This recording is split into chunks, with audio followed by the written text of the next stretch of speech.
ચાલો બાળકો, કરીએ આનંદ વિહાર. લેખક અંજના ભગવતી. લીમડો સર્વત્ર ઉગતું કલ્પતરુ જેવું વૃક્ષ. તે વિશાળ ઘટાટોપવાળું સદાહરિત વૃક્ષ છે. તે 12 થી 18 મીટર ઊંચું હોય છે. તેનું થડ 1.8 મીટરથી 2.4 મીટરનો ઘેરાવો ધરાવે છે. તેનું મુખ્ય થડ લાંબુ અને સીધું હોય છે. તેની શાખાઓ ફેલાઈને વિસ્તૃત પર્ણ મુકુટ બનાવે છે. તેની છાલ ભૂખરી કે ઘેરા રંગની, ખરબચડી અને અંદરની બાજુએ રતાશ પડતી બદામી હોય છે તથા ત્રાંસી તિરાડો ધરાવે છે. થડ ઉપર ગાંઠો વિખરાયેલી જોવા મળે. તેના પર્ણો એક પીછાકાર સંયુક્ત, એકાંતરિત અને 20 થી 38 સેન્ટીમીટર લાંબા હોય છે. તેના પર 9 થી 19 પર્ણિકાઓ આવેલી હોય છે. તેઓ ચમકદાર અને કડવી હોય છે. તેમની કિનારીઓ દાંતાવાળી હોય છે.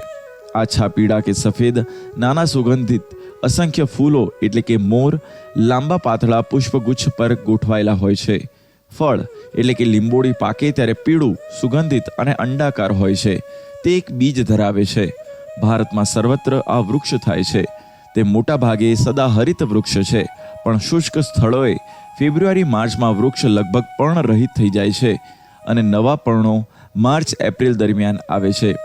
લીમડાના કામનો ઉપયોગ ફર્નિચર, ગાળા, ધરીઓ, ધૂંસરી, પાટિયા, હલેસા, વહાણ, રમકડા, સુશોભિત છત, મૂર્તિઓ, ખેતીના સાધનો અને પટારા બનાવવા માટે થાય છે. તેનું કાષ્ઠ જંતુરોધી હોય છે. લીમડાની છાલમાંથી સ્વચ્છ, ચમકદાર બદામી રંગના ગુંદરનો સ્ત્રાવ થાય છે. તેનો દવા તથા રંગની બનાવટમાં ઉપયોગ થાય છે.